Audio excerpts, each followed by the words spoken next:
Essa cadeira do Cis tá famosa em várias plataformas. Cara, de vai RPG virar um já. personagem, é quase que meu companheiro animal. Vai. É o personagem da cúpula, a cadeira do É o Cis. companheiro animal, cara. Vai, grava. Vamos lá, chega. Vamos trabalhar. Meia hora de gravação aqui, não tem um podcast feito. Tomar meu gole d'água.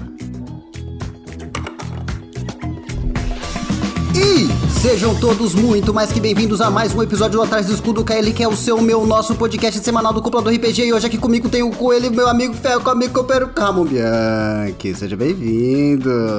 Opa, isso aí, mais um. Segundo do ano, hein? Eu vou ficar falando agora. Terceiro do ano. Faz a contagem.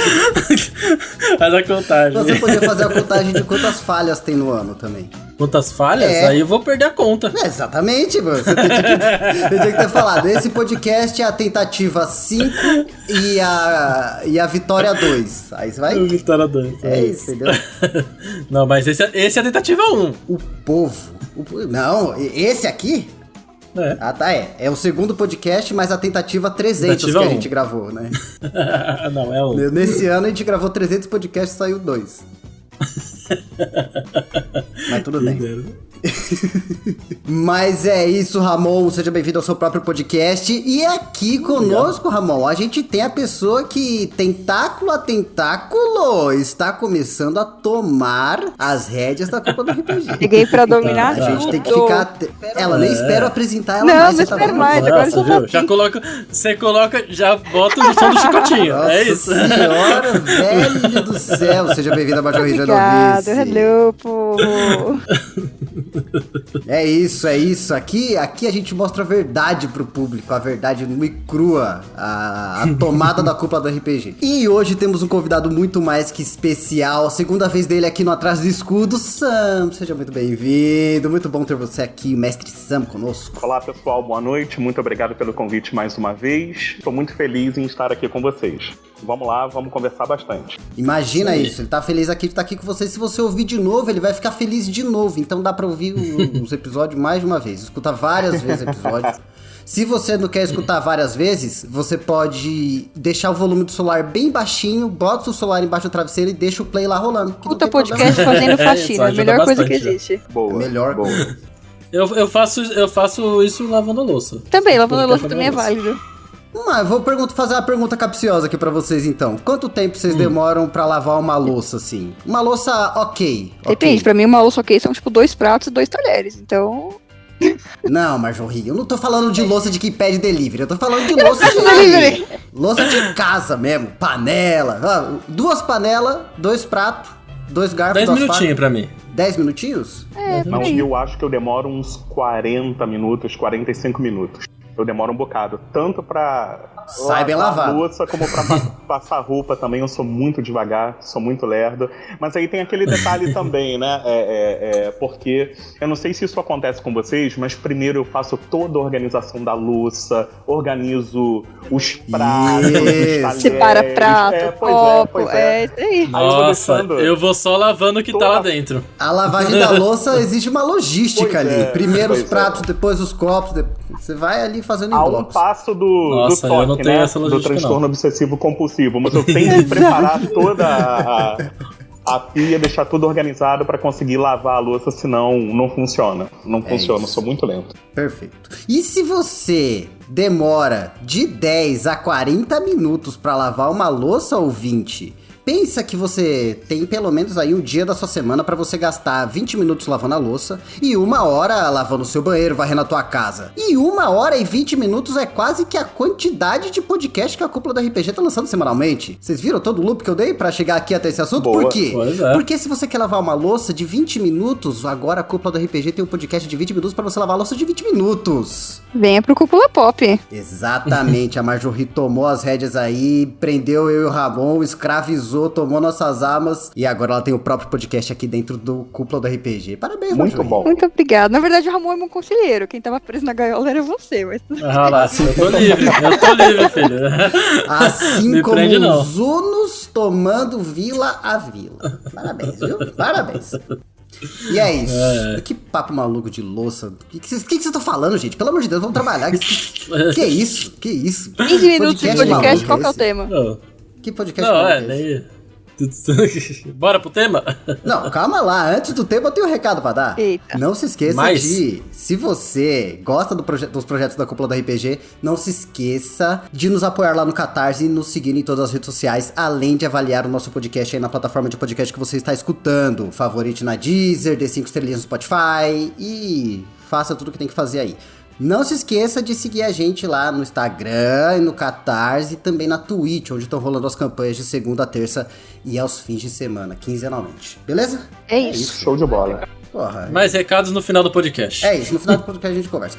Agora, se você quer saber o que tem atrás do escudo do Ramon, o que tem atrás do escudo do Cisco, o que tem atrás do escudo do Sam, e se a Marjorie vai ter um escudo algum dia, fica até o tema. Bora pro tema. Bora pro tema.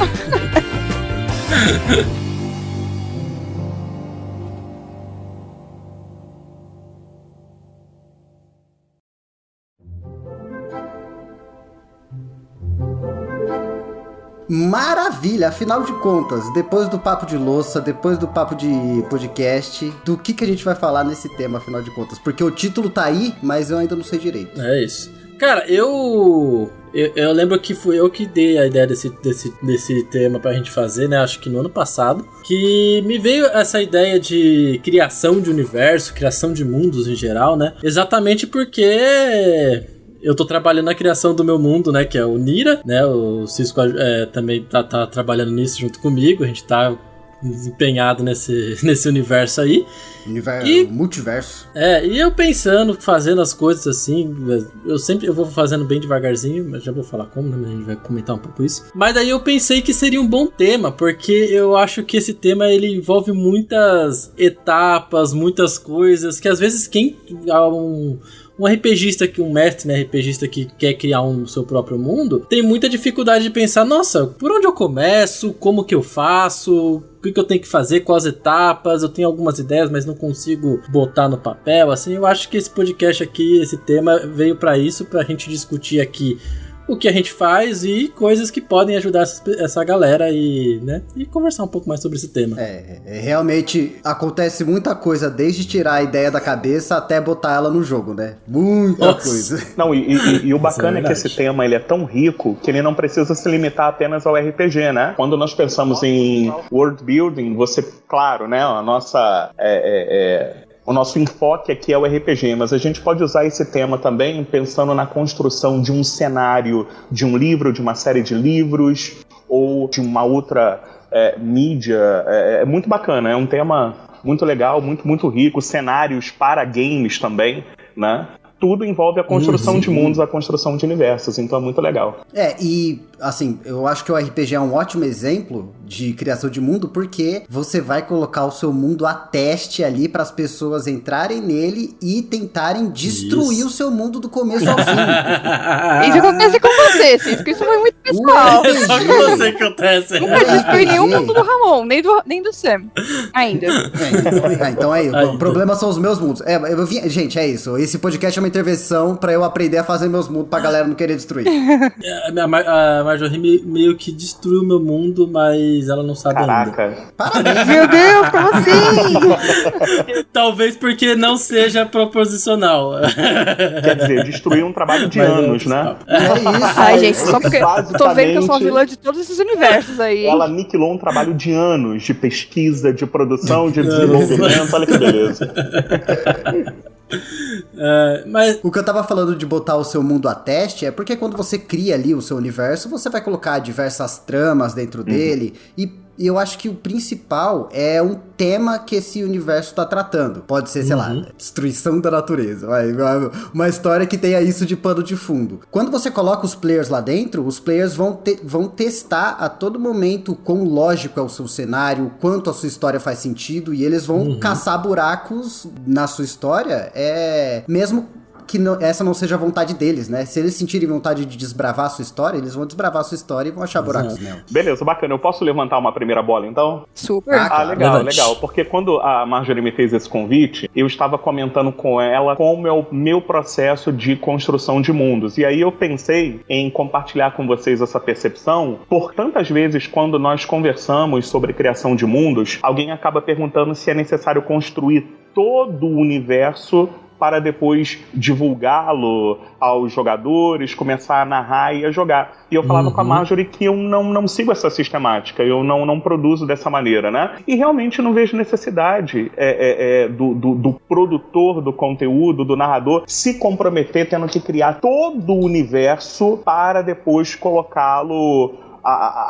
para os seus jogadores, para começar a utilizá-lo na campanha. Pessoalmente, eu prefiro construir cada parte do cenário gradativamente. Assim você consegue ter um aprofundamento muito maior de um certo elemento do cenário e você vai desenvolvendo, vai colocando camadas nele, deixando ele mais complexo, e na medida em que a história evoluir para um próximo cenário, aí o narrador pode se preocupar em desenvolvê-lo. É complicado.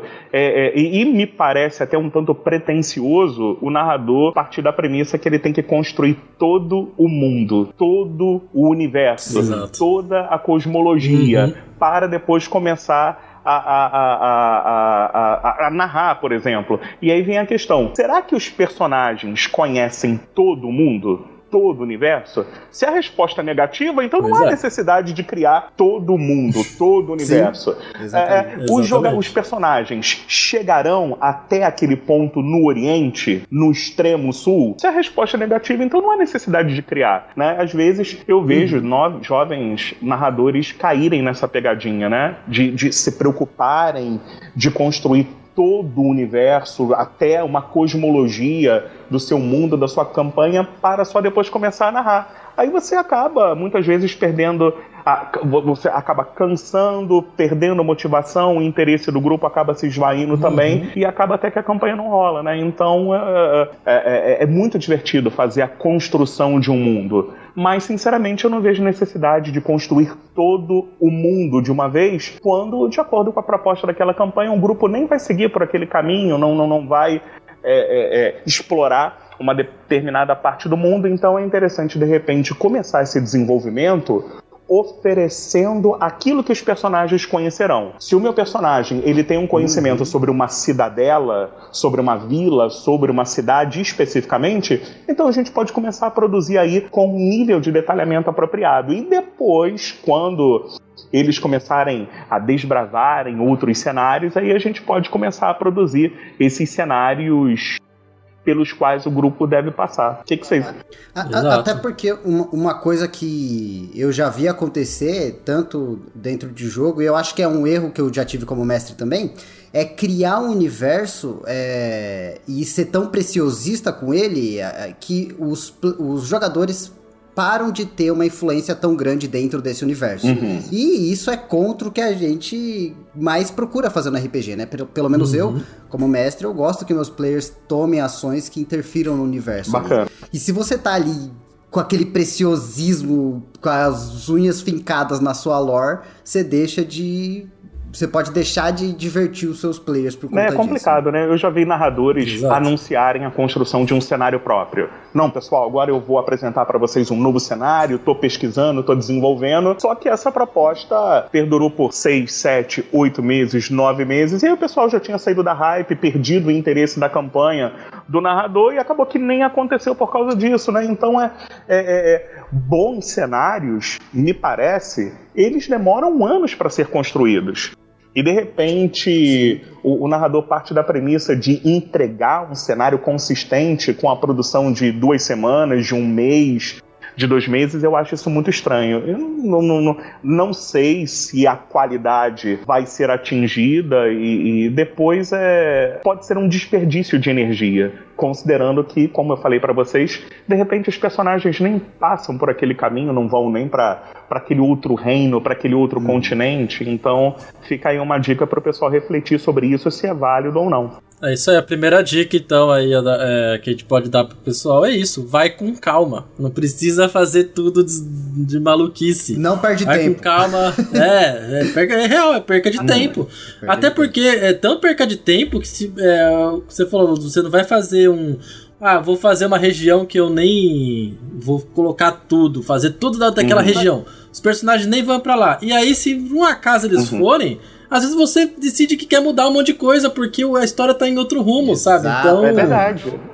Então verdade, não faz sentido, boa, tem que ir com calma mesmo. Né? De repente Não, eu ia falar que eu acho que isso é muito importante, que nem eu, por exemplo, né, anunciei lá no Discord, vou fazer a campanha de supers, tô criando o cenário, isso faz tipo 1 ano. Tô sonhando com meu super vagalume Faz até um hoje. ano Até que eu hoje. anunciei. Eu com o meu Alex egípcio tá parado lá. E foi exatamente isso, eu falei, não, eu vou conversar com o pessoal e vou criar um cenário e tal, não sei o que, e fiquei parado, tipo, quis criar muita coisa e não consegui começar. Ela. Mas é uma coisa que eu já vi o mestre Pedroca falando num vídeo dele. Prepare menos jogo pra jogar mais. É isso. Exato. Quem prepara menos, joga mais. Bom, isso. nesse ponto eu penso que deve existir um equilíbrio aí também, né? Porque, não sei se vocês já... Ah, sim. Até porque o jogo tem que ser bem preparado pra ser um bom jogo, né? Eu não sei se vocês já passaram por isso, mas eu já participei de campanha em que eu tinha a sensação de estar com o meu personagem em uma folha de papel em branco, porque o narrador não se preocupava em fazer essa construção de cenários, era tudo muito improvisado, excessivamente improvisado, e aí eu me sentia assim como num fundo em branco, né? Porque ele não se preocupava com um certo nível de detalhamento. Então, é claro que a gente também não pode ficar escravo da produção desse conteúdo, né? E, de repente, perder o momento de oferecer essa diversão e compartilhar essa diversão. Mas, por outro lado, também, não produzindo, não desenvolvendo aquilo que se espera minimamente, pode ser complicado, né? Não, mas aí tem dentro dessa ideia de construção de mundo, de construção de cenário, um fator interessante para o produtor do conteúdo pensar é a questão da viagem, né?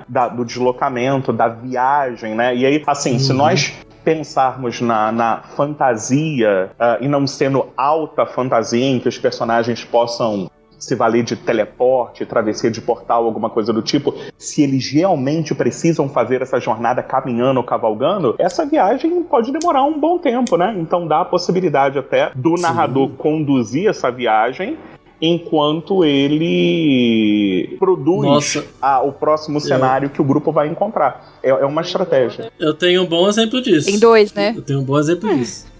2? Ah, não sei. Então vai ver que eu acho que eu faço muito isso. Eu sempre adoro fazer viagem também. É uma das coisas que eu mais gosto de fazer no RPG. Um jogo que eu fiz muito isso, e eu até desisti já de fazer mais isso, porque eu acabei atrasando muito o jogo, que foi o Tyrannia dos Dragões. Que a campanha de Tyrannia dos Dragões é uma campanha pronta, só que os personagens tinham que ir de um ponto até outro que se baseava no cenário ali de Forgotten Realms, né? E era um lugar muito distante. Aí eu falei, mano, o cenário de Forgotten Realms tem tanta coisa legal, por que não explorar isso um pouco e fazer essa viagem deles? E aí foi uma viagem de... Nossa, acho que foi quase 2 meses de jogo só na viagem. E eu colocando coisas deles aprendendo, e explorando. Os caras passam na cidade, param na cidade. E aí o jogo tá atrasado agora. Pois é. Mas eu gosto de fazer isso. Eu gosto de fazer essa parte Se dá uma boa história, se dá uma boa aventura, por que não aproveitar, né? Por que desperdiçar essa possibilidade? Eu acho válido também. Uma coisa que eu acho legal dessa parte de viagens que tem, ou pelo menos, né, nos jogos que eu joguei eu percebi isso na grande maioria deles, é que é um momento que a gente consegue usar os personagens pra conhecer melhor o território. Então, ir se adaptando da mudança de... eu tô saindo de uma cidade e indo pra outra.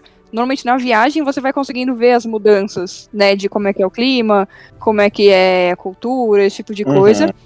E também é uma forma dos personagens se conhecerem. Então é um espaço que acaba abrindo para interpretação, para os personagens criarem uma conexão ali mais forte entre eles. Desenvolvimento de personagem também, né? O bacana dessa parte da viagem, como a Marjorie disse muito bem, é que o narrador pode aproveitar para apresentar o cenário para os personagens, né? Para os jogadores e seus personagens, especialmente a parte da geografia, né? Como... Isso faz toda a diferença, cara. Legal. Nossa... O meio ambiente, pra mim, é uma das coisas que mais faz diferença na narração. Legal. É muito importante. Não se fica só fechado numa cidade ou vila, né? Tem mais coisa no cenário pra explorar. E algo interessante da viagem é que, por exemplo, numa viagem de troca de reinos, por exemplo, os personagens saírem de um reino, cruzar uma fronteira e ir pro outro, o mestre dá muita atenção para como são as árvores, para como o clima muda, o cheiro do ambiente. Isso eu acho muito legal, muito enriquecedor. Lembra no jogo do Discord, Assis, quando eu fiz vocês atravessarem um reino pra ir pro reino dos orcs, que era tudo deserto? 30 mil anos de viagem também. Então. A gente mas foi da hora. Andaram de barco. Muito louco. Cara, a gente saiu do cu da floresta da Amazônia, andamos de barco, navio, deu ruim no navio. Vocês saíram da cidade tecnológica, atravessaram o reino inteiro. Andamos no deserto, andamos nas costas de dinossauro do deserto. Pois é. Então, agora pensando nesse lance da transição de cenários na viagem, é interessante a galera também ficar ligada nessa dica, né? Sobre pensar o relevo, o clima, as estações, a estação em que a história vai se passar, se tá fazendo calor, frio, como é a rede de rios que o grupo pode passar, enfim, essa parte é muito legal, muito bacana também. Agora eu quero perguntar para vocês o seguinte, até que ponto a produção de um mapa é importante para narração, para a apresentação da aventura? Como é que vocês pensam nessa questão do mapa? Você diz o mapa geral, tipo, do cenário? Ou um mapa, um simples mapa de uma cidade? Pensando na construção de mundo, né? Aí a galera já visualiza logo o mapa mundi, propriamente, né? E daí já me parece... eu não vou dizer que é um equívoco, mas eu acho muito estranho que o personagem ele tenha a completa visão do mapa mundi, por exemplo, em uma campanha baseada em fantasia medieval, né? Até que ponto o mundo foi completamente percorrido e corretamente mapeado daquela maneira como nós visualizamos hoje, né? E aí a gente dá a dica, será que eu preciso do mapa de um mundo todo, né? E dependendo da situação, a aquisição de um mapa não é tão simples assim, né? O personagem ter um mapa, isso em si já pode ser uma aventura, né? Encontrar um mapa que possa direcionar o grupo para um determinado caminho. Mas eu acho isso bem curioso. Especialmente o mapa mundi. No meu cenário, eu confesso que a primeira coisa que eu criei foi o mapa. Foi realmente o mapa. Mas é porque eu realmente tinha dificuldade de visualizar como que seria esse cenário. Então, eu usei programas para fazer, porque tem um monte de programa que gera mapa no mundo aleatório. Peguei um lá, que tinha já umas divisão de reino, e eu peguei e fiz aquele mapa, e até hoje é o mesmo. Só que o que eu fiz de diferença? Você falou, tem essa parada de mapa mundi, não sei o que, uma fantasia medieval. O que eu coloco pra mim? Aquilo não é o mundo inteiro. Aquilo, hoje em dia eu chamo, é um continente. Então, se tem coisa mais pra lá... Nunca nem pensei, sabe? Nunca nem pensei, porque é aquilo que a gente volta a falar. Eu não terminei nem de explorar várias coisas do próprio continente. Eu vou pensar o que tem fora dali. É muito difícil, então... Pois é, e isso em si, né, é que nesse primeiro momento a gente tá falando muito da fantasia medieval, né? Mas já dá uma ótima aventura, que é a incumbência dos personagens se aventurarem para mapear uma determinada área desconhecida, né? Pronto, já dá uma campanha, né? Interessante, os domínios do reino estão sendo expandidos. Olha, Sam, você falou uma campanha que eu quero fazer atualmente. É muito maneiro, cara. É muito maneiro. Os domínios...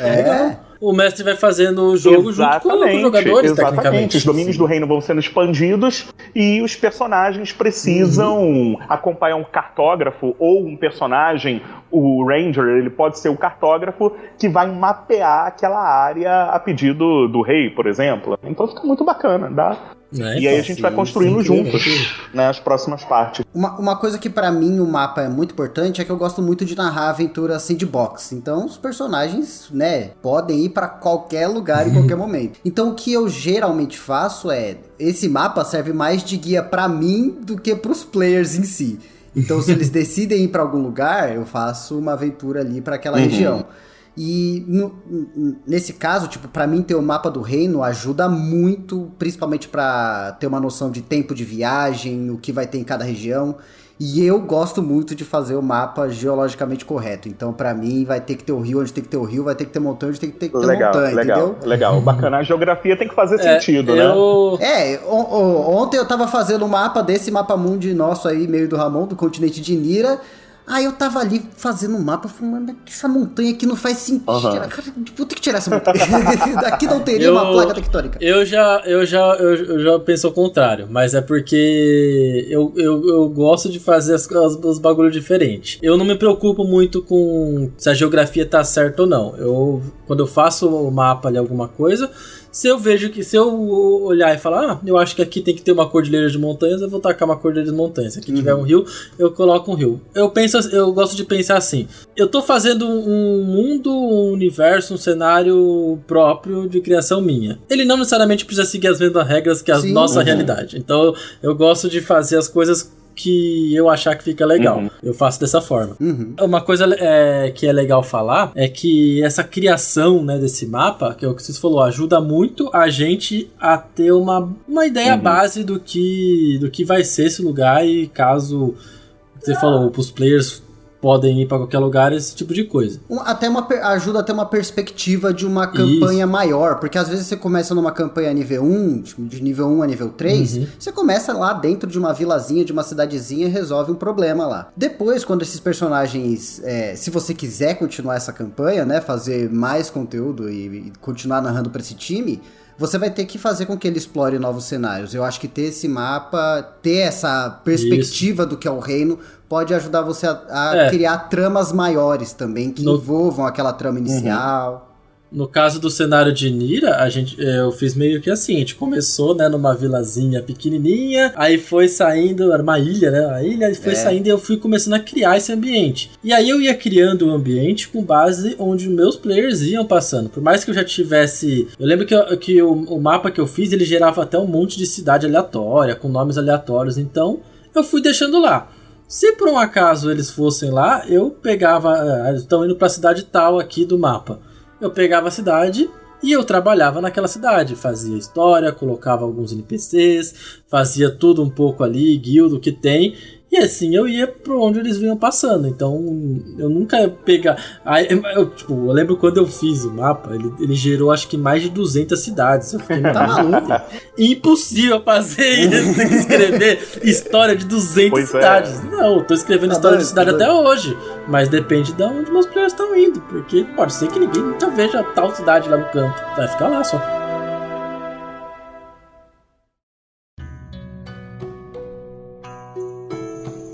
Nós conversávamos em off aqui.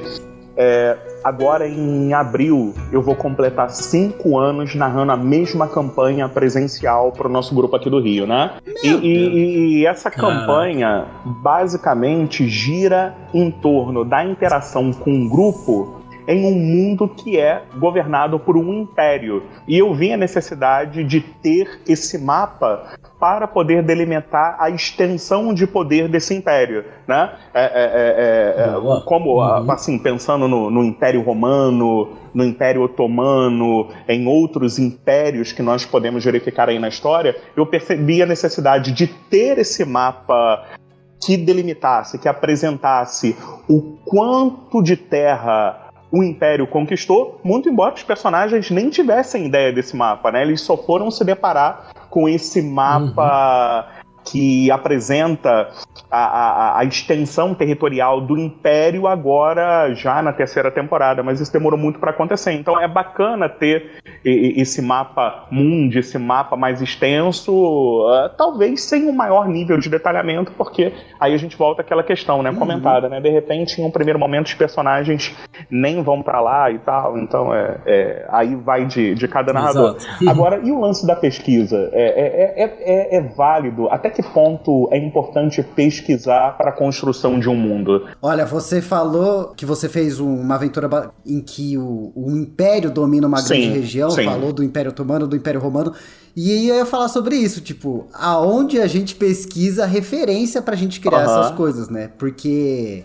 Não é todo mundo que teve boas aulas de história. Pois né, Não, e essa... E muito vem dessas referências, né? Essa campanha que eu comecei a narrar em 2018, ela teve uma premissa interessante, porque na verdade eu coloquei em votação para a galera escolher a campanha. Eu já peço para os jogadores escolherem, não tenho nenhuma preferência para um tema específico, a galera vota e escolhe. Só que eu estava muito tendenciado a narrar Império Romano, uma campanha baseada baseada no Império Romano, eu tenho suplementos de jogo sobre isso, e ninguém escolheu esse tema, né? Ninguém escolheu. Foi todo mundo, não, fantasia medieval, a gente quer fantasia medieval. Aí eu pensei, bom, tá, mas como é que eu vou aproveitar essas ideias que eu rascunhei dentro dessa campanha que o pessoal decidiu jogar? Aí eu criei um império próprio, né, mas muito influenciado pelo Império Romano e outros impérios que a gente encontra também, e tive prazer em pesquisar para poder construir esse império, porque na verdade nessa campanha eu não quis trabalhar com um vilão físico, né? E aí a proposta que eu apresentei aos jogadores e se de fato o vilão não for uma pessoa, se não for uma entidade, mas for o governo, se for o Estado, como enfrentar o poder estatal? E é muito interessante como a campanha tem se desdobrado com esse tipo de conflito, né? Nós não temos um necromante, não temos um inimigo físico, mas o grande opositor do grupo é a política, é a religião, é o Estado como um todo, né? Refletido no Império. Muito legal. E eu acho essa premissa muito interessante, tipo, atualmente saiu o Andor, a série Andor aí do Star Wars. E é muito próximo ao que você tá falando, onde não tem o inimigo ali. E se a gente pega a referência do mundo real pra enriquecer os nossos jogos, eu acho que a gente tende cada vez a fazer essas tramas mais humanas, mais elaboradas, assim. Onde não é um cara lá no topo, o rei maligno que tá conquistando o mundo. Isso. Sim. Uma coisa que eu acho legal de referência, que vocês falaram de buscar referência, fazer pesquisa, que eu acho legal também comentar, que é uma coisa que eu uso bastante, é que às vezes muitas pessoas que vão criar cenário, essas coisas, elas têm muito medo de usar coisa que já existe. E aí quer criar tudo do zero, quer criar monstros do zero, criar raça do zero.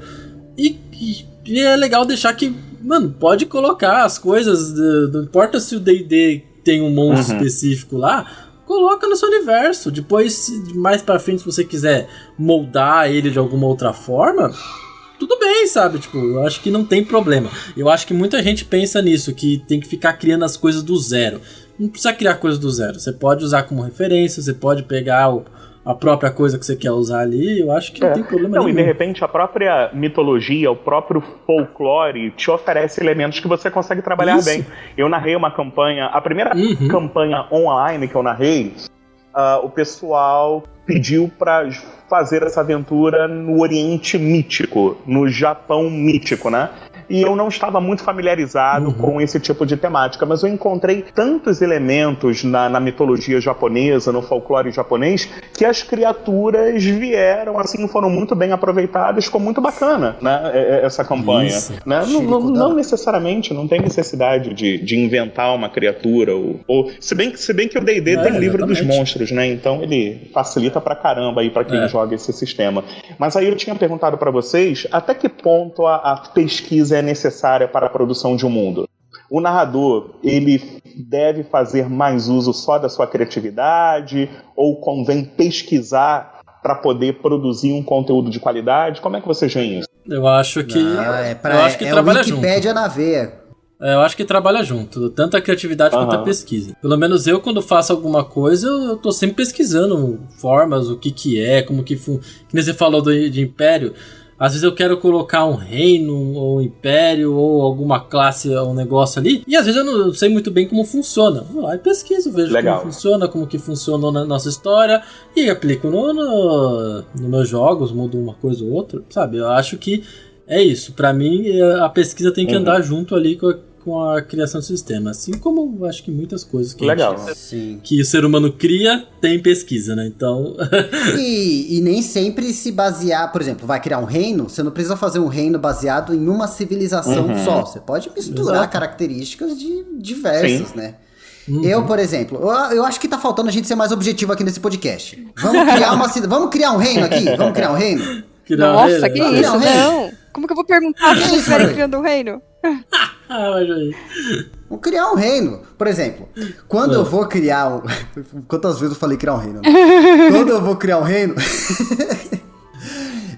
Uma das coisas que eu gosto muito de fazer é ir lá no mapa do lugar que eu tô querendo criar. Então, por exemplo, o último lugar que eu fui pesquisar sobre foi a Suméria. Aí eu fui lá, digitei Suméria no Google, entrei no Wikipédia, nossa, Suméria, então era assim que era a religião. Ah, eles cresceram nessa região por causa disso, porque o clima era assim, porque tinha enchente de tal forma. Só que aí que tá, a Suméria é uma civilização de, sei lá, 3 mil anos pra trás. E eu queria enriquecer ela mais. Então eu peguei um esquema de... Fui lá nos mongóis, aí eu peguei... como que funciona a hierarquia militar mongol? E peguei essa característica e coloquei dentro da minha outra civilização. Então, isso eu acho que é um exemplo que dá pra se usar também. Bacana. Se você quer fazer, por exemplo, um reino ou uma civilização onde o traço militar seja muito forte, então você pode, sei lá, assiste Mulan e vê qual tribo que eles estão falando lá, sabe? E se você quer fazer um lance mais religioso, onde a religião seja um fator importante, você pode se basear em outras civilizações, tipo Índia, China, talvez. No meu cenário, eu fiz um reino, que é o reino dos orcs, que é uma mistureba de tudo. E é muito louco, eu lembro. É muito louco, é um dos meus reinos favoritos, que foi o que eu mais me empenhei, assim, pra criar. Primeiro que é um reino no meio do deserto, orcs vivendo no deserto, eles têm uma parada meio árabe ali, com as construções árabes, né, palácios gigantescos, negócio meio Aladdin, sabe, uns negócios assim. E a linguagem dele, toda a escrita da língua, tudo, eu me baseei no idioma indiano. Então, tipo, eu fiz uma mistureba ali e ficou muito legal. Eu gosto pra caramba. E como você pegou esse lance de Oriente Médio, Ramon, eu achei maneiro, porque você não colocou os meio orcs burros, tapados, bárbaros lá. Como eles estavam no ambiente ali, Oriente Médio, eles estavam, sabe, descoberta da pólvora e tecnologia e astronomia. E é, cara, muito legal, muito legal. Construção, os orcs do meu mundo, eles são exímios engenheiros. Então, é diferente, sabe? E é aquilo que eu falei de você pegar por que o D&D fala ali que os orcs, eles têm inteligência baixa, são bárbaros, não sei o que. Se você gosta de uma raça, muda pro jeito que você quer que ela seja mais legal, assim, pro seu mundo. E nem isso, o que impede de uma tribo de orcs ter se separado, saído da floresta, ido viver no deserto e tipo estudaram astronomia. Não, isso é muito interessante, pessoal, porque é curioso que quando nós conversamos especificamente sobre fantasia medieval, a galera costuma considerar as referências sobre um certo sistema como dogma, né? Não, orcs são assim. Né? Sim, mas eles são desse jeito dentro daquele sistema.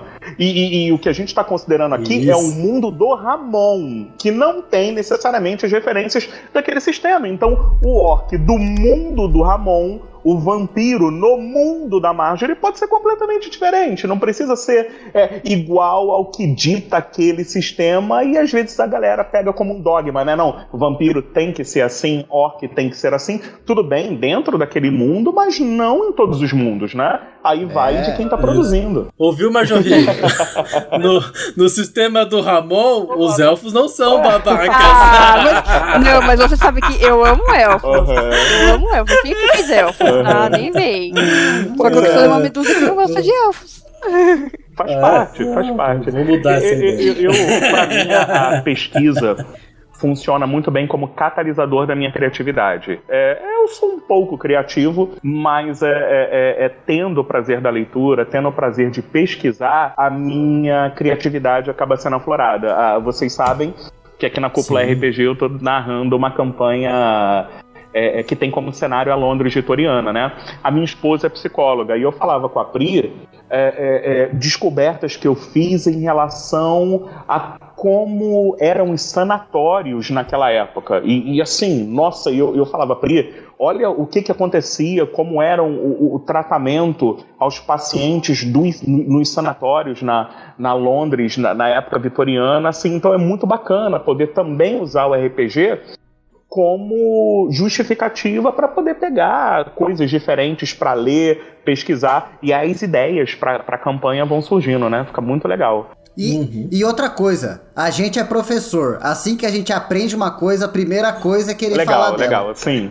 Verdade, eu esqueci dos detalhes. Estou rodeada de professores hoje. Pois é. É isso, Então, cara. no final das contas, A gente aprende uma coisa, no dia seguinte eu quero estar falando sobre ela até isso é todo muito mundo odiar, bacana. sabe? Isso Vocês é vão muito aprender bacana. junto Quer comigo. dizer, o RPG também pode gerar aprendizado, né? A partir do momento que você se preocupa em fazer uma pesquisa, apresentar alguma coisa que tenha uma fonte com credibilidade, você acaba produzindo aprendizado também. Então, há valor também nessa diversão, nessa brincadeira. Já teve personagem meu que dava aula de geologia no meio da campanha. Legal.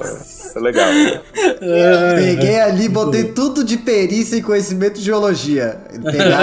Pegava a pedra do chão, lambia, basalto. Terreno vulcânico. Bacana. É isso. Bacana. E aí é legal pesquisar. Eu penso que dá mais verossimilhança, o jogo fica mais crível, tem mais credibilidade. Nada contra, né? Quem use apenas a imaginação, mas eu gosto muito de pesquisar, para dar mais consistência para a história. E a questão da Uma coisa que eu ia falar que é interessante sobre a pesquisa e na criação do cenário, da geografia ali, é na hora de escolher monstro. Meu caro novo narrador, escolha monstro que tem a ver com o ambiente. Não bota um centauro dentro de uma dungeon. Ele é um homem-cavalo, ele não passa pelas portas. Não faz sentido. Pois é. Você mesmo colocou? Voltando, né, tipo, foi um erro. Eu aprendi com o meu erro, você também pode aprender. Não é isso? Não é sobre isso a vida, gente? O sábio não é quem aprende com o erro do outro. Tô falando meu erro pra você ser sábio, que nem eu não fui. Tá certo. Não, sem contar também que esses animais, essas criaturas, podem influenciar na própria cultura daquele povo ou na economia daquele povo. É interessante o narrador pensar nisso também, né? Será que se aquela criatura, aquele monstro existisse naquela região, naquele local, aquele vilarejo, a vila, a cidade conseguiria se desenvolver daquela maneira? O comércio, o negócio não seria prejudicado pela existência daquela criatura? Então, Você colocar um dragão do lado de uma capital gigantesca, tem que pensar muito bem como que funciona esse acordo aí. E o dragão passou despercebido o tempo todo nessa cidade, né? Então. Ele começou a ser notado justamente quando a aventura foi proposta. Eu tava dormindo até agora. Tem um pouco de dúvida, curiosidade, não sei. Quando você vai criar, por exemplo, assim, você tá criando ali uma cidade, criando ali uma vila, alguma coisa assim, você vai pensar, né, na cultura, na religião, no desenvolvimento. O quão profundo vocês vão no desenvolvimento de um background da cidade ou dos NPCs? Vocês escolhem NPCs pontuais, vocês já deixam muitos NPCs prontos? O NPC é só, tipo, ali naquele momento, não tem um background tão profundo, tem mais uma ficha mais... Uma ficha não, né? Mas tipo, só tópicos que você possa desenvolver no momento. Como que fica essa parte? Eu acho que isso aí vai ser pessoal. Acho que cada um aqui deve ter um jeito. Meu Deus. Vamos ver. Vai.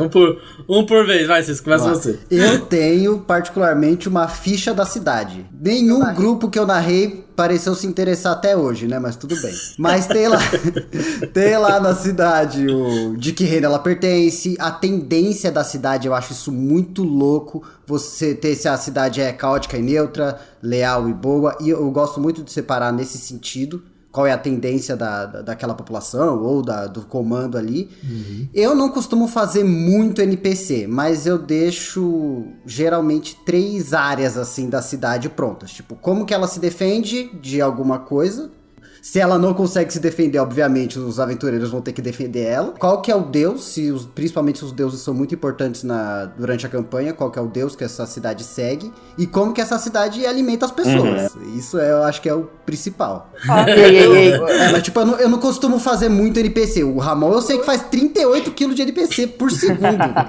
Não, eu organizo a construção da cidade, do reino, em tópicos, e aí vou desenvolvendo cada aspecto de acordo com a evolução da campanha e os interesses dos personagens, né? Porque é aquele lance, né, gente? Chega um determinado momento da vida, Ramon aí sendo papai, né? Que a gente tem que fazer economia de energia, né? Tem que economizar energia, definir prioridades e produzir de acordo com o que realmente é necessário. Então, é como eu falei para vocês, eu não vejo necessidade de desenvolver todas as vertentes, não sabendo se os personagens seguirão para lá no decorrer da campanha, e muitas vezes não vão, né? Então eu penso assim, primeiro eu começo organizando geografia, anotações básicas sobre a geografia do cenário, divindades e religião, anotações básicas, nível tecnológico da cidade, do país, nós estamos em qual nível tecnológico, que tipo de tecnologia existe naquele cenário, como é organizado o governo, política, as leis, tantas vezes assim, poxa, inclusive na fantasia medieval, eu vejo a galera tão pouco preocupada com a questão das leis, os aspectos legais ali, que são tão ricos. Vou falar que eu nunca me preocupei com isso muito, não. Eu acho muito... Jogando, como jogadora. Mata alguém numa cidade pra você ver o que acontece. Pois é, cara. Aconteceu na minha campanha. Briga de taverna, o cara mata dentro da taverna, mata e fica por isso mesmo, porque parece que não há poder de polícia na cidade, a cidade não tem soldados, não tem alguém que cuida da segurança, e tá tudo bom, tá por isso mesmo. Eu acho muito estranho isso, né? Deve ser pelo fato de eu ser do direito, mas essa parte das leis, como o sistema legal é organizado, eu dou muita atenção a isso também. Eu gosto da parte de política, gosto da parte de leis, economia também é um ponto que tem que ser pensado, sociedade, cultura, costumes, a parte das armas e dos combates, animais. Vejam, são todos tópicos para a gente poder desenvolver. Agora, o nível de aprofundamento depende do que a aventura pede, né? Não há necessidade de desenvolver tudo. Ô Sam, falando em lei, eu já tive 2 times que foram presos nas minhas campanhas. 2. Verdade, não, verdade. Pois eu me lembro Eu não sei o que essa acontece. campanha que eu comecei a narrar em 2018, né? Eu me recordo como se fosse hoje. Primeira sessão, segunda cena. O cara, ele vinha de um sistema mais beligerante, menos voltado para o roleplay e mais voltado para o combate. Na primeira cena do jogador, ele fez o arqueiro usar o seu arco e matar um miserável que apareceu lá mexendo na armadilha e tudo mais. Só que isso vai ter consequência, pomba. E aí acabou que na terceira sessão, para que a família dele não fosse responsabilizada, foi pedido que esse personagem se casasse com a filha do morto, assumindo responsabilidade sobre a família dela. Nossa! Muito bom! Já que o pai de família foi morto, então o personagem vai tomar o lugar do pai de família. O jogador ficou desesperado. Nossa, sensacional! Coitada dessa menina, do nada. Sensacional! O cara falou, o que você vai fazer? Saquei o arco, disparei. E aí conseguiu um sucesso decisivo, perfurou o pescoço do miserável que estava mexendo lá na armadilha. E no final das contas, né, o sujeito só estava tentando se apropriar de uma caça para poder alimentar a sua família. Ele foi lá e matou o coitado, né? Isso gera consequências, né? E o cara nem se deu conta disso. Então, esses detalhes é importante lembrar, né? Como é que funciona a lei? Essa saída foi incrível. Pois é.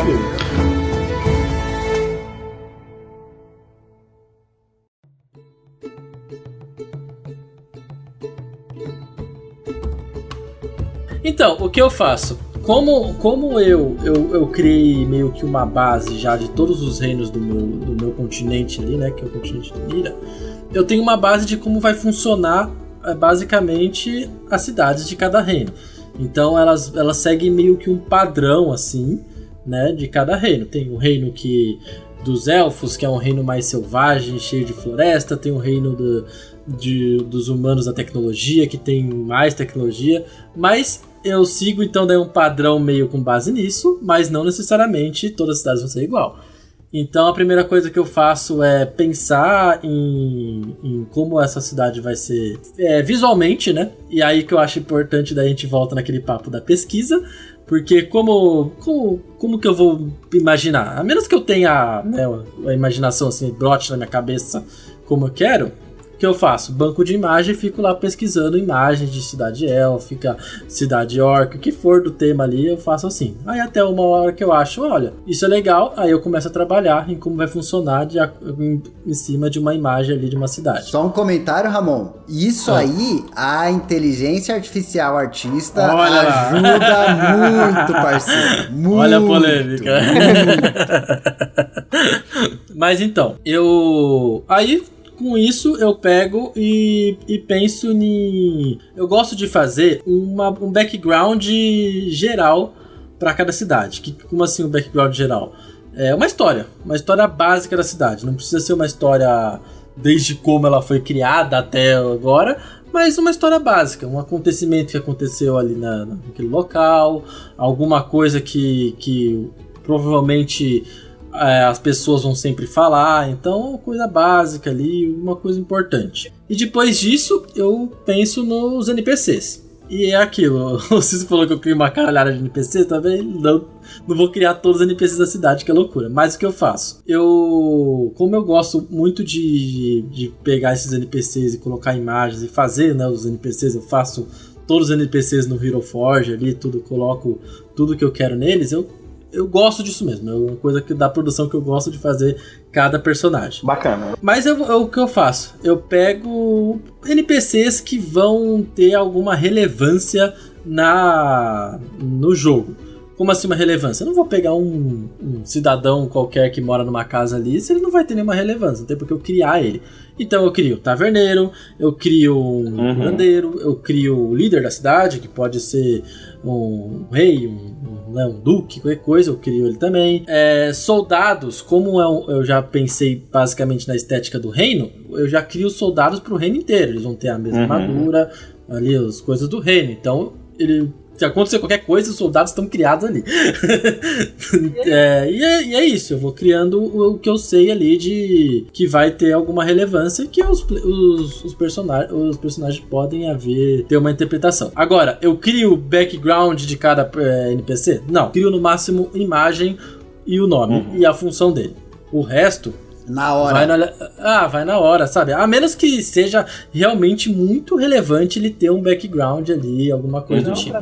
Se não, pra mim, vai na hora, eu vou vendo o que vai acontecer. Então, é isso. Agora, sobre religião, eu costumo só pegar, como eu falei, a religião que é mais presente ali no reino inteiro. Cara, eu queria falar que política e lei é uma coisa que é o meu... Como que eu vou falar? É o meu algoz na criação de mundo. Calcanhar de Aquiles. É meu calcanhar de Aquiles. Gente, a política e religião, nossa, essa campanha que eu tenho narrado para o grupo presencial, ela tá recheada de tramas políticas e de tramas religiosas, assim, é muito bacana. E aí eu quero aprender mais sobre legal. isso, porque eu tenho a ideia de um cenário que é muito bem isso que você falou. É uma parada bem política e religiosa ali, com controle forte. Mas eu tenho essa fraqueza, por mais lógico, eu não vou deixar nada sem lei, loucura. Eu faço uma questão política ali, alguma coisa, mas o básico. Eu faço o básico mesmo. Eu não crio todas as leis da cidade, é só o básico mesmo. Assassinou alguém, vai preso. É isso. Essa é a parada. Legal.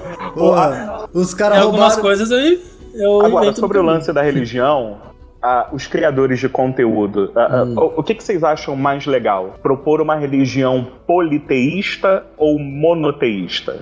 Vários deuses. Eu misturo os dois. O que você acha, Ramon? Eu gosto do politeísta. Eu gosto. Politeísta é legal pra cara. A gente é politeísta, né? Tá cheio de santo por aí, pô. Super poder. Interessante. Não, eu gosto eu gosto, mas é porque eu acho que é porque eu venho do D&D pra mim, sabe? A parada de você ter diversas divindades, e eu acho legal essa parada de ter diversas divindades. No meu mundo mesmo, já que eu criei várias. Eu criei várias ali, eu me apeguei a cada uma, eu tenho a história de cada uma na cabeça, então é uma parada que eu gosto mesmo. A gente jogando 3.5 encravou os deuses do 3.5 na alma, assim, não tem como tirar. Legal. Mas uma coisa que eu coloco nesse universo que a gente tá narrando, no continente de Nira, nas minhas campanhas, é que existe uma fé monoteísta e a fé geral, né, que é politeísta. Então eu gosto particularmente de colocar uma pitada desse conflito. Por enquanto foi só uma pitada. Bacana. Cara, eu comecei a jogar RPG em 1992, né? Então, porra, faz muito tempo. E eu me lembro, assim, de um primeiro panteão que eu peguei, tinha o do AD&D na época, mas se não me engano, o primeiro panteão que eu li foi um sistema chamado Tagmar. Depois pesquisem aí. Tagmar, famoso. Nossa, o Tagmar tinha um panteão fantástico, assim, e eu também me enquadro nesse perfil de jogador que, especialmente na fantasia medieval, sempre se acostumou a jogar em um sistema religioso politeísta. Por isso que nesse mundo que eu desenvolvi, nessa campanha que eu tô narrando, eu fiz o sentido inverso, de estabelecer como religião oficial do Império uma religião monoteísta baseada em um Deus supostamente verdadeiro. E reparem bem, não que ele tenha que ser verdadeiramente o único Deus, mas para a religião oficial, ele é o único Deus reconhecido. Muito embora nós tenhamos religiões mais antigas que são consideradas heréticas e perseguidas pela igreja oficial, pela religião oficial do Império. Então a gente consegue brincar dessa maneira. E a vantagem é que você, narrador, pode começar a focar em uma deidade apenas para dar uma consistência mais profunda, mais camadas para ela. Porque, se vocês pensarem, não, tudo bem, eu vou fazer a construção de um mundo agora. E nesse mundo há um panteão com 18 deuses e 76 semideuses. E, cara, como é que vai ser isso? Entende? Né? E aí, voltando a falar da questão da economia de energia e tentando propor alguma coisa diferente, porque a galera já se acostumou ao politeísmo, né? E se eu surpreendê-los com um monoteísmo, com uma religião oficial? E aí ficou bacana, porque eu consegui construir uma divindade com uma história bem consistente, bem contextualizada. E eu acho que a galera gosta de odiar essa divindade, a religião oficial, né? Muito bacana, muito legal. Perfeito, é o sentimento correto pra campanha. Mas uma coisa legal de se falar também da galera dessa parte da religião, que o pessoal também que é igual a gente, que gosta de criar essas religiões politeístas, né, com vários deuses e panteão, tem que ter em mente que é uma coisa que eu já vi. Não é porque você vai criar um monte de deus que os jogadores vão mergulhar de cabeça nesse negócio de religião. Porque é difícil ter jogador que mergulha nesse negócio de religião. É complicado. A menos que ele seja um clérigo, que ele vai começar ali na coisa. Mas é muito comum. Tem tanto clérigo ateu aí, que não faz uma reza, não pede uma coisa pra Deus. Exatamente. Eu acho que no RPG em si, essa parada de religião é muito difícil de ser empregada no jogo. Eu adoro. Não sei o que as pessoas têm. A minha classe preferida acho legal clérigo, também. E eu gosto de saber sobre a religião e tal. Agora tem um outro detalhe também. A gente não pode confundir o conhecimento verdadeiro da divindade com a perspectiva religiosa dessa divindade. Vocês percebam que são coisas diferentes, né? Existe a verdade sobre aquela divindade e há o que a religião e a instituição religiosa pensa sobre essa divindade, que pode ser completamente diferente. Então eu gosto de propor essas perspectivas para os personagens da minha campanha, né? O famoso Deus é top, o que fode ao fã-clube, né? Exatamente. Não necessariamente essa é a verdade, mas essa é a perspectiva da instituição religiosa, compreendem? E aí dá pra você discutir interpretação de texto sagrado, né? De vez em quando eu escrevo uns textos que são considerados sagrados, mas a instituição religiosa, a igreja, ela tem uma percepção sobre aquele texto e o personagem, quando lê, tem uma outra percepção. E aí gera o conflito, a divergência de ideias, de interpretações. Isso é muito maneiro. Eu acho muito legal. Eu fico com vontade de dar spoiler aqui, que ódio. Me dá spoiler, me dá spoiler. Os dois aqui jogam no meu universo.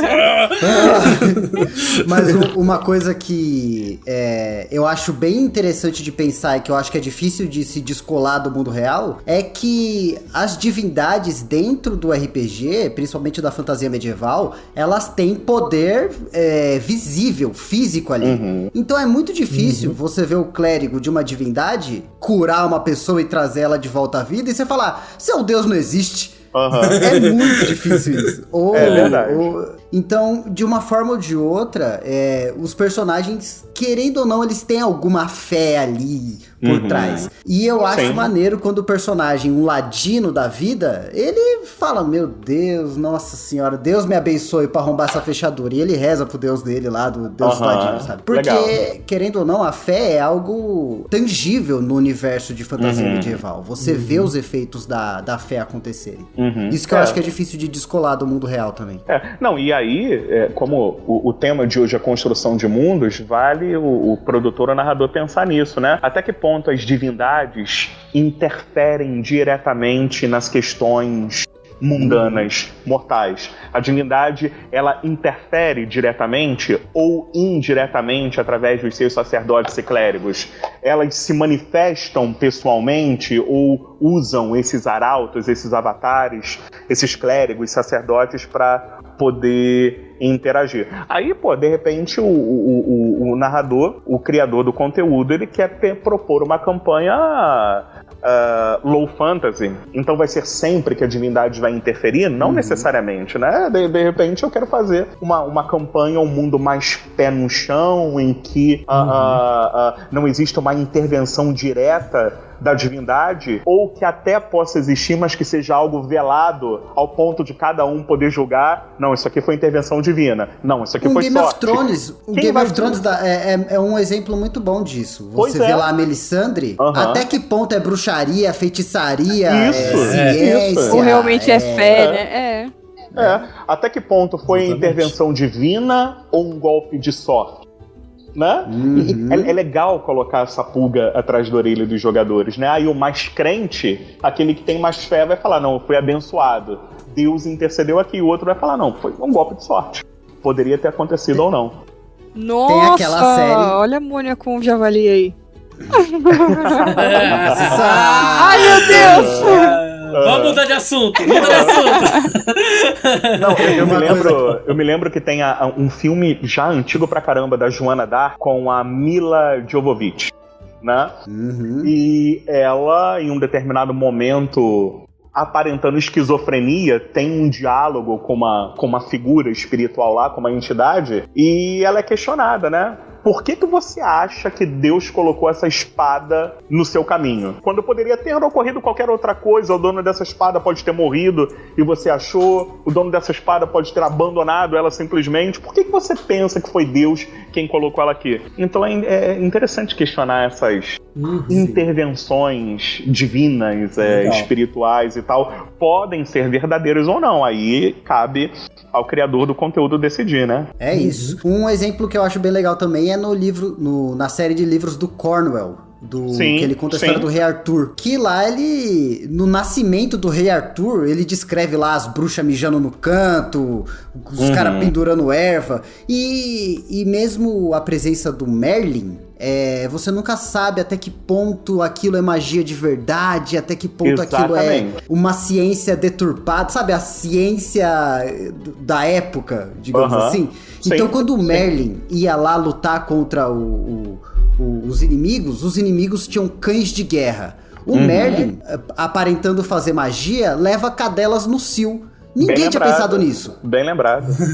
E aí os cachorros ficam loucos, o exército inimigo perde poder de combate mas e todo mundo acredita que o Merlin é um mago. Mas na verdade ele só levou cadelas no cio pro combate. Isso é muito louco. Só é inteligente. Aos olhos do espectador, ele poderia concluir que o druida usou o poder de controlar os animais, de abrandar a agressividade dos animais. Porém, então, eu gosto dessa pegada dúbia, né, de deixar para o público decidir o que foi e o que não foi.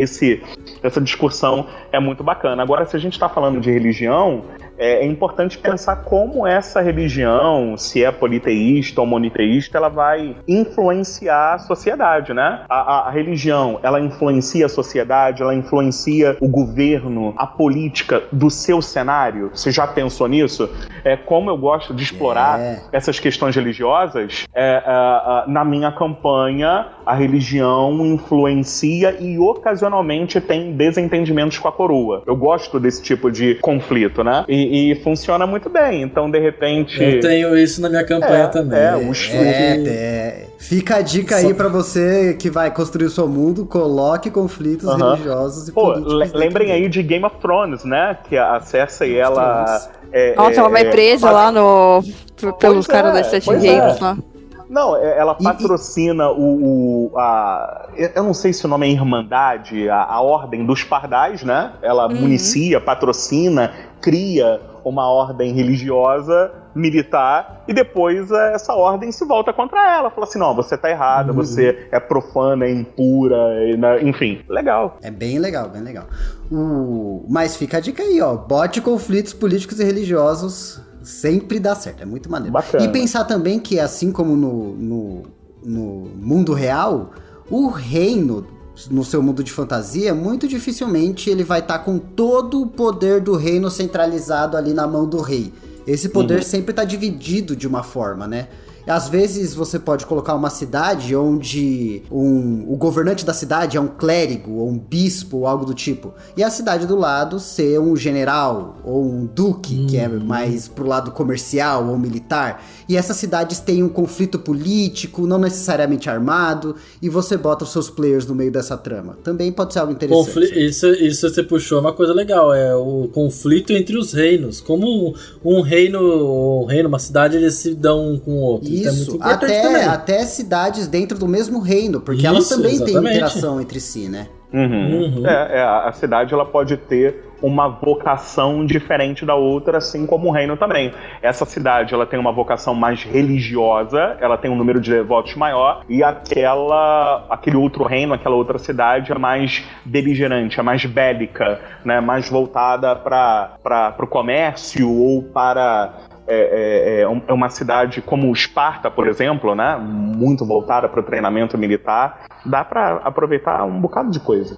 Bem então, legal. Se, por exemplo, você vai colocar uma cidade lá no meio das montanhas, talvez uma boa dica seja para ela ser uma cidade próxima, mais voltada para o comércio, ter minas ali de prata, de ouro, de joias ali na região.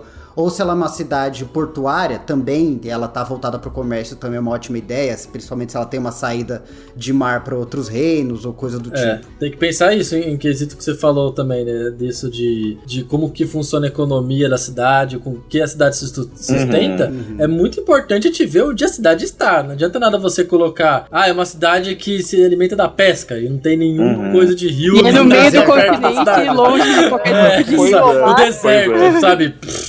Não, e é assim, quando você pega um sistema pronto, todos esses tópicos que a gente está conversando são facilitados porque o sistema muitas vezes já dá as respostas que você precisa para poder considerar. Agora, quando você está construindo um mundo, um reino, aí esses fatores são importantes. Por exemplo, a definição da moeda, valores, né?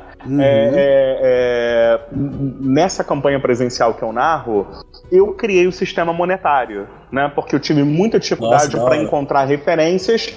E aí eu criei um sistema monetário baseado na nossa moeda, no real, né? Só para ter parâmetros de valores, né? Para saber, por exemplo, qual é o valor de uma refeição pedida em uma taverna, né? E aí, eu me lembro que... Aí vai depender da cidade, né? Exato. Se for São Paulo, é uns 30 PO. Fácil. Pois é.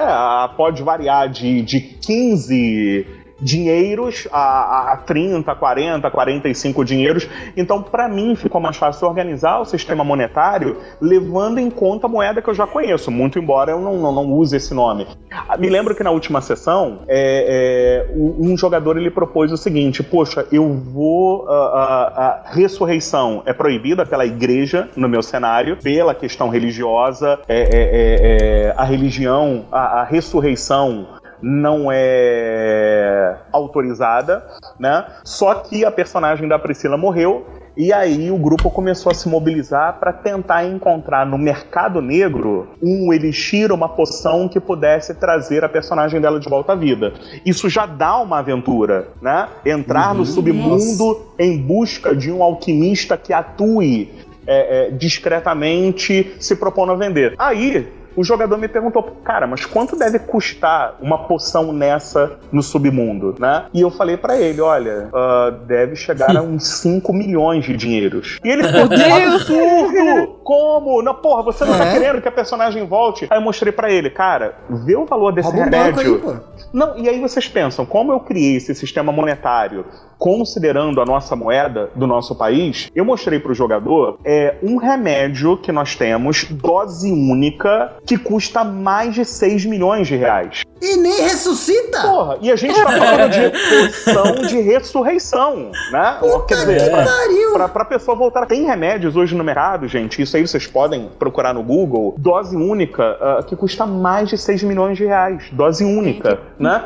Então não foi nenhum absurdo a poção ser apressada em 5 milhões de dinheiros, por exemplo. Nossa, dá pra ser mais caro ainda. Considerando dificuldade... ter que entrar aí no mercado negro, ter que ver um monte de coisa fora leis. Nossa, e ressurreição... É mais fácil criar ficha nova. e ressurreição não é balela, né? Ressurreição não é uma coisa... Bom, pelo menos eu penso assim, mas... dependendo do sistema, da campanha, as ressurreições acontecem com menos dificuldade, né? Mas eu considero a ressurreição algo muito especial, né? Pra ocorrer assim. Não, tem que ser muito. O que você falou pra mim, eu já me deu a ideia. Eu vou colocar isso aí também no meu mundo. Proibida a ressurreição. Senão vira bagunça, né? No meu cenário. Morreu. No meu cenário, as escrituras. E assim, eu me deixei influenciar muito pelo judaísmo, pelo cristianismo. Então, também no meu cenário, a sociedade imperial aguarda o retorno da divindade. Um dia, a divindade vai voltar para ressuscitar os seus escolhidos e escolher aqueles, né, que farão parte do seu corpo. Isso aí a gente já conhece, né? A gente já sabe. Mas aí vem a questão da igreja. Poxa, se essa divindade que voltará para ressuscitar, como um mortal poderia ter esse poder? Isso é uma heresia. E por isso a igreja proíbe. Tá mexendo com magia negra. Exatamente. Se você se propõe a ressuscitar, você está sugerindo que você é tão poderoso quanto a divindade que vai voltar, você vai ser queimado, você vai ser crucificado. Isso é uma heresia. Então a religião oficial do Império proíbe a ressurreição. O que não quer dizer que os personagens não possam tentar buscar no submundo uma forma, né, de obter essa ressurreição, mas muito arriscado. O submundo tá aí pra corrigir o que a sociedade não corrige, né? Pelo amor de Deus. Essa é a verdade.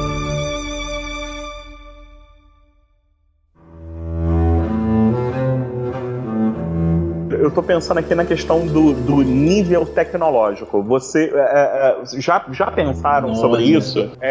Porque nem toda cidade, nem todo reino precisa ter o mesmo nível tecnológico, né? E especialmente aí a galera do D&D e sistemas correlatos com aquela classe do artífice, né? Esses cenários steampunk. Caramba, o nível tecnológico muda bastante, né?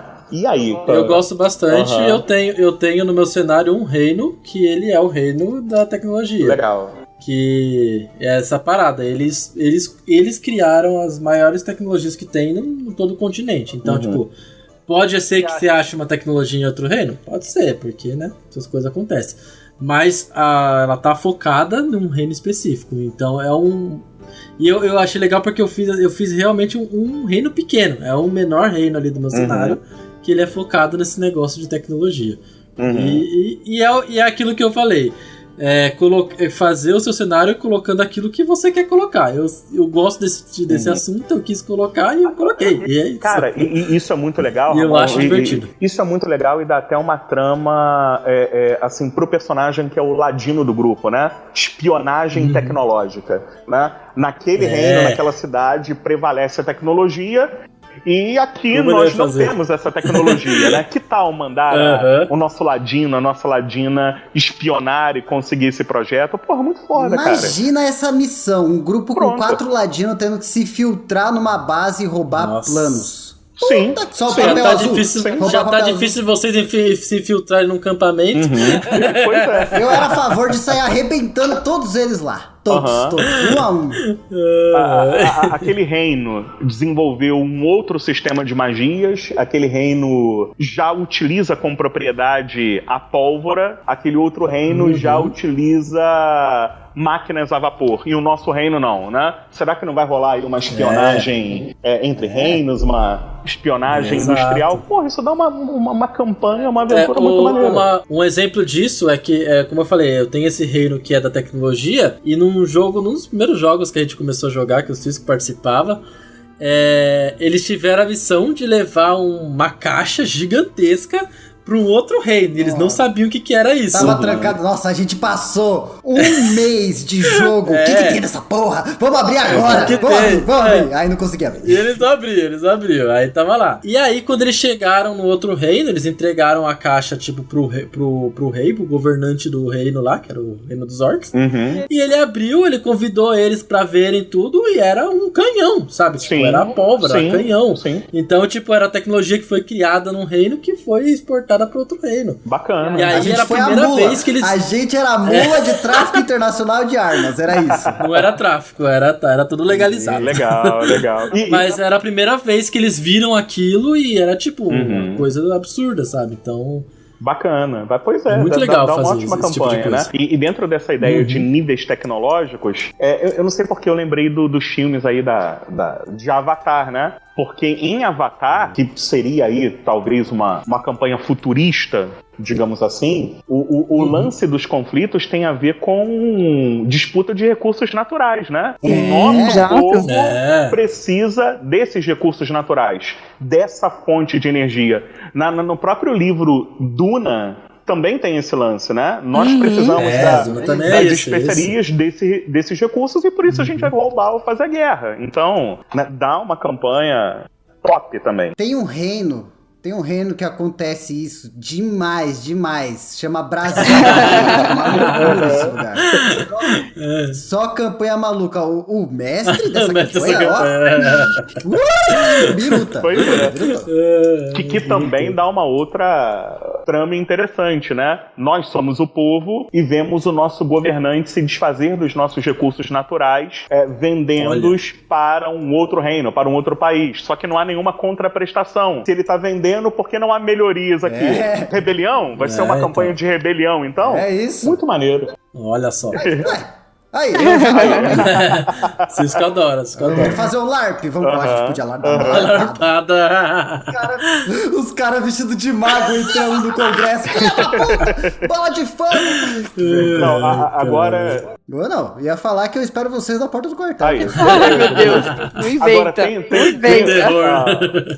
Pensando em como a cidade, como o reino obtém seus recursos, né? Da onde que vem o dinheiro, né? Para o governante investir e fazer o que precisa, né? Quem tá ouvindo o podcast, a galera aí, já pensou na questão da tributação, da exigência de impostos? Nossa! Eu nunca pensei nisso, cara, viu? Eu vou concordar que eu nunca pensei nisso. Isso é muito maneiro. Isso é muito maneiro, né? É legal, mas... O grupo, aqui na campanha presencial, ele está em um reino com uma alta carga tributária. E aí eles foram surpreendidos porque se ofereceram para entrar em uma vila e abater uma fera que vinha importunando a produção daquela vila em troca de uma recompensa. E aí, quando eles abateram a fera e apresentaram a cabeça dela ao chefe da vila, ó, tá aqui, queremos a nossa recompensa. E o chefe da vila deu a recompensa. E aí, o líder do grupo falou assim, peraí, mas tem menos dinheiro, não foi isso que a gente combinou? Aí o chefe falou, não, porque a diferença é o imposto que eu tenho que dar pro rei.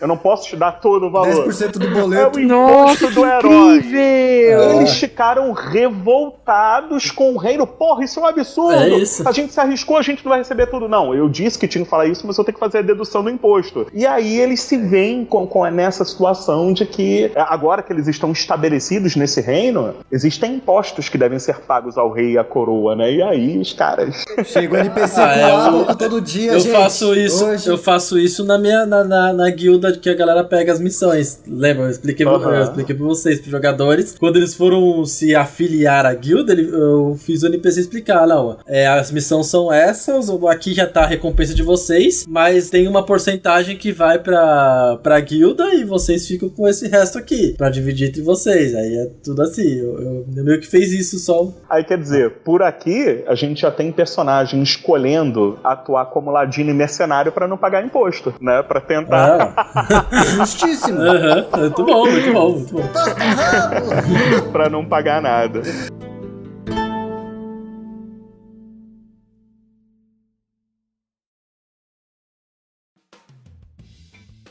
Então vamos lá, vocês podem puxar aí o embaixo da mesa.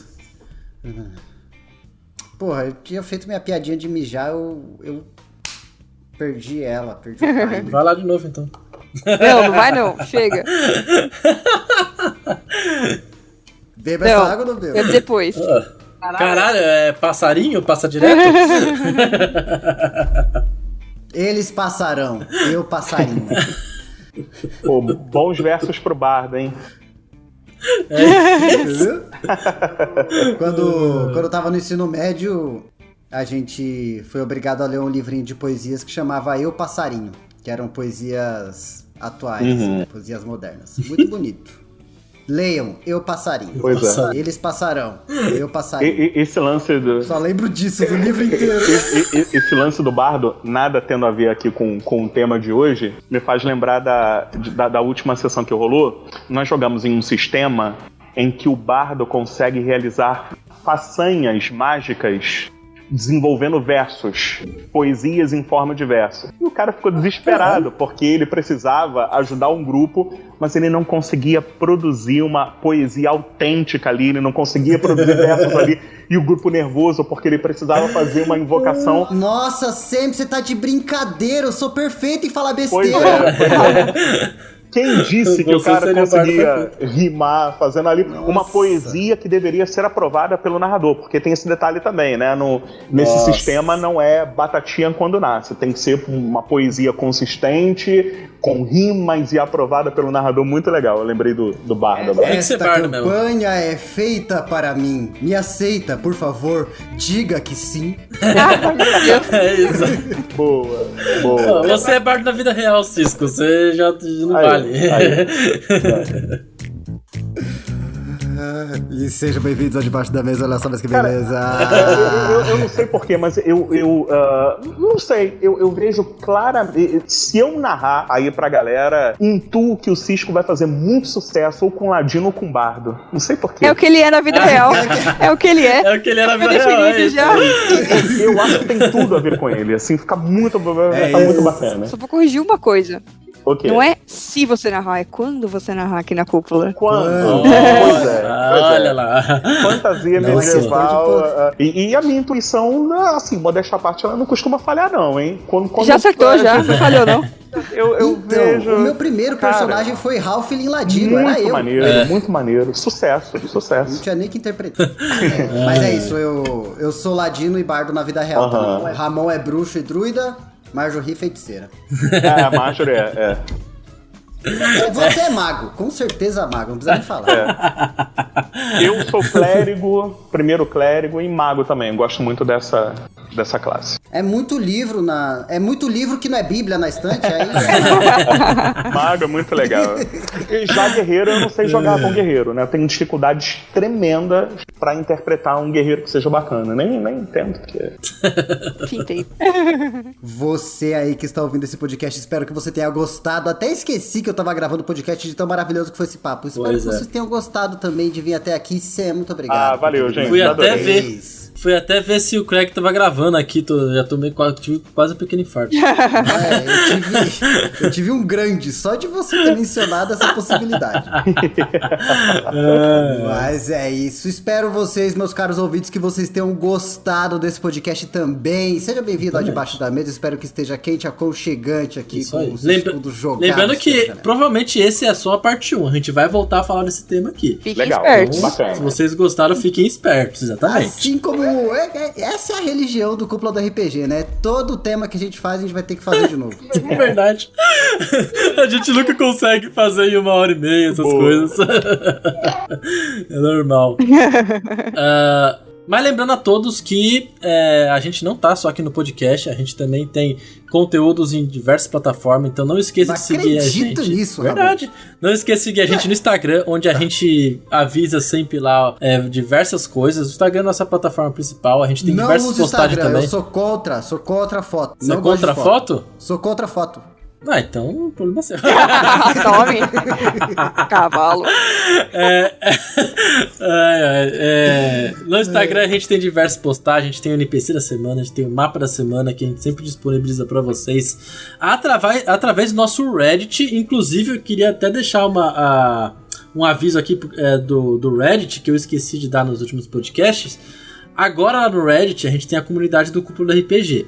A gente sempre posta lá o mapa da semana e o NPC da semana. Se por um acaso você quer compartilhar com a gente e com as outras pessoas que seguem a Cúpula seu NPC e seu próprio mapa, você pode compartilhar lá no Reddit e marcar, né? Tem um negócio de flare lá, que é um bannerzinho lá, e você pode marcar que é NPC e mapa lá que você tá fazendo. Então, nossa, faz isso. Façam isso, coloquem lá os mapas, os NPCs de vocês, pra a gente criar essa comunidade aí da Cúpula com vários materiais que as pessoas podem pegar. Eu acho que é legal a gente começar a incentivar isso aí. Se começarem a mandar NPC em mapa, Ramon, a gente para de fazer e posta o que eles mandarem. É isso. Não, nossa, pode fazer. Vai facilitar muito a nossa vida, graças a Deus.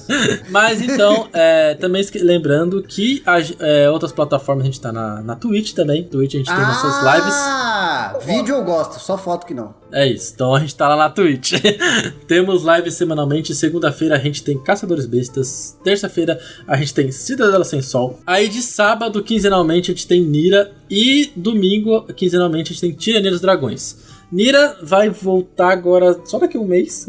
Só no dia 25. Mas não vai ter jogo enquanto isso? Não, só o Tirania. Vai ter o Tirania aí. Eu tô achando que eu vou colocar durante esse período o Tirania todo domingo. Se eu conseguir. Então vai ser assim por enquanto, pra dar uma adiantada no Tirania, né? Mas é isso, já que vocês falaram de outros jogos, eu vou sim narrar alguma coisa de sábado, mas vai ser aqui no Discord. Então se quiser colar por aqui pelo Discord de sábado, a gente vai estar testando o sistema do Pathfinder que a gente nunca jogou. Então a gente vai começar a jogar aí pra ver como que é. Sábado, vou fazer uma campanhazinha aí, vamos ver, durante esse período que não vai ter Nira. E aqui no Discord, nosso Discord também tem a campanha Kill Sam Mestra, né? Quando que é a campanha de vocês aí? Isso aí, a nossa campanha O Algoz de Sofia, o título da campanha que tem como cenário a Inglaterra vitoriana, mais especificamente Londres, e é uma campanha essencialmente investigativa, né? No estilo de Sherlock Holmes, com uma pegada de Call of Cthulhu, e nós temos sessões todo domingo a partir das 17 horas. Quem quiser aparecer vai ser muito bem-vindo. Olha lá, eu tô acompanhando tantinho, tá um bafafá. Ô, meu amigo, pois é enterro de gente famosa, a rainha da Inglaterra andando na rua. Não, e aí vocês reparem bem o esforço homérico do narrador pra equilibrar os egos, personalidades e temperamento dos jogadores, hein? Porque a margem tá difícil aí.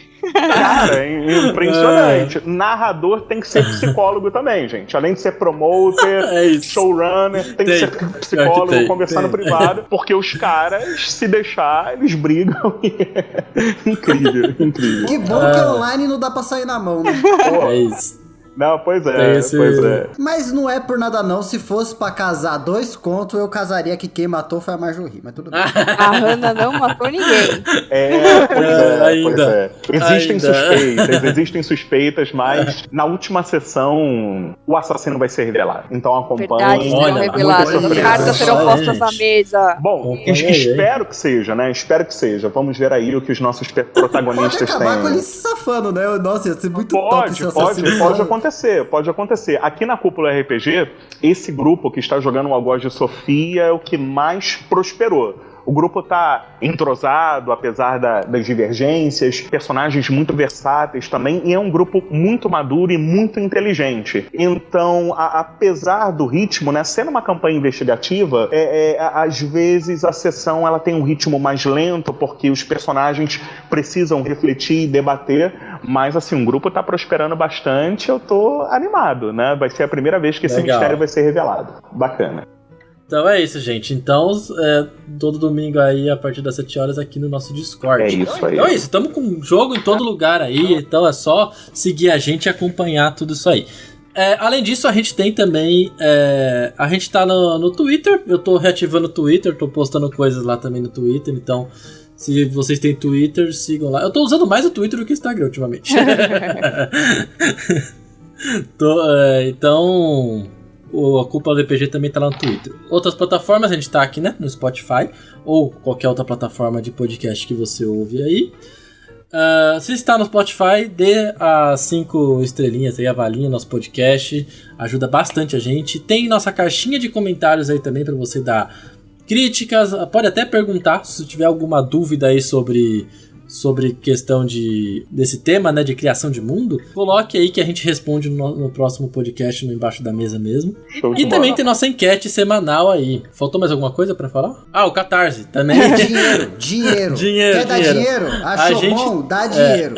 A gente também tem nosso apoio no Catarse. Então, lá no Catarse a gente tem diversos apoios para quem quer se tornar apoiador, ajudar a gente a continuar crescendo, com diversas recompensas. Algumas jogam com a gente, jogo que pra jogar com a gente, né, campanhas. E também tem o nosso apoio novo, que é a Academia da Cúpula do RPG, que é um apoio onde a gente vai... malhar. Vocês vão malhar com a gente. Não, vai fazer malhação EAD.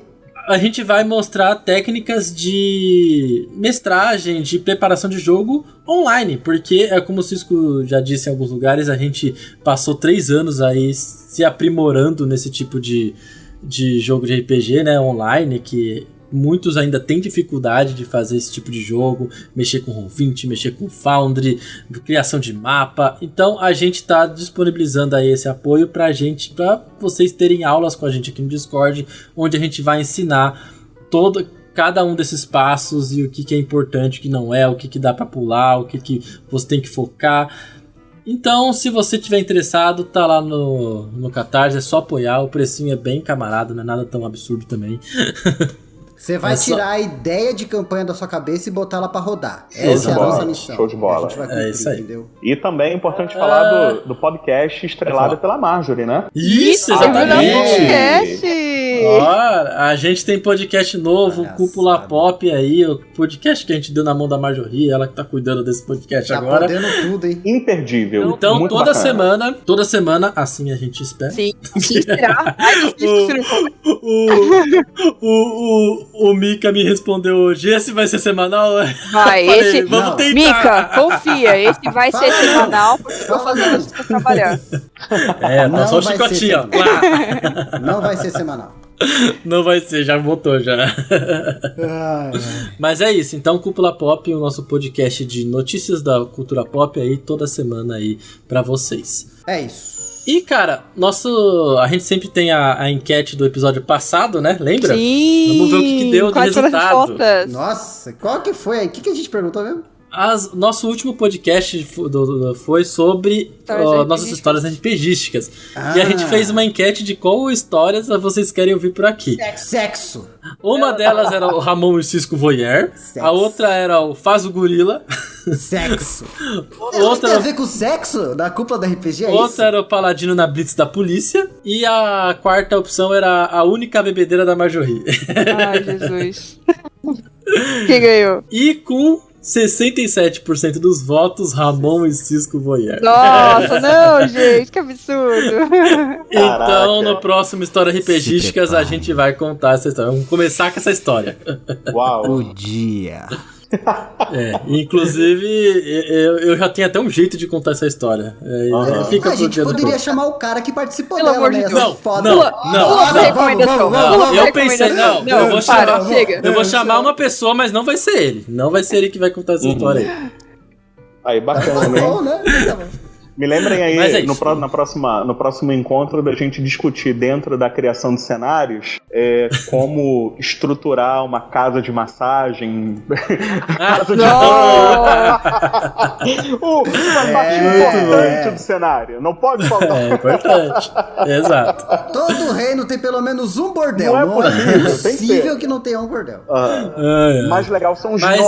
Os nomes dos bordéis são Nomes. Mas é isso. Então, enquete pra esse episódio? Enquete pra esse episódio. Dos temas que a gente comentou aqui, Qual você acha mais qual importante? você acha mais importante? Ou qual você acha o mais difícil? Criar o mapa, religião, política, economia eu vou colocar vários tópicos aí e aí vocês votam. Inclusive, eu acho uma barbaridade a gente não ter soltado a frase que marcou a nossa vida no mundo do RPG. Qual o sistema econômico dessa cidade? A gente jogou uma campanha que teve essa frase, por isso que o mestre tem que estar preparado. Porque se o player pergunta, você tem que saber o sistema econômico. O player perguntou isso pra um NPC, mano. O mestre quase surtou. É República Mercantilista. Mas é isso. Agradecimento para eles, Cisco? Como que eu agradeço? Hein? Fala pra mim, duvido? Como seria a tendência do mundo de cada um dos apoiadores? A tendência... Do mundo?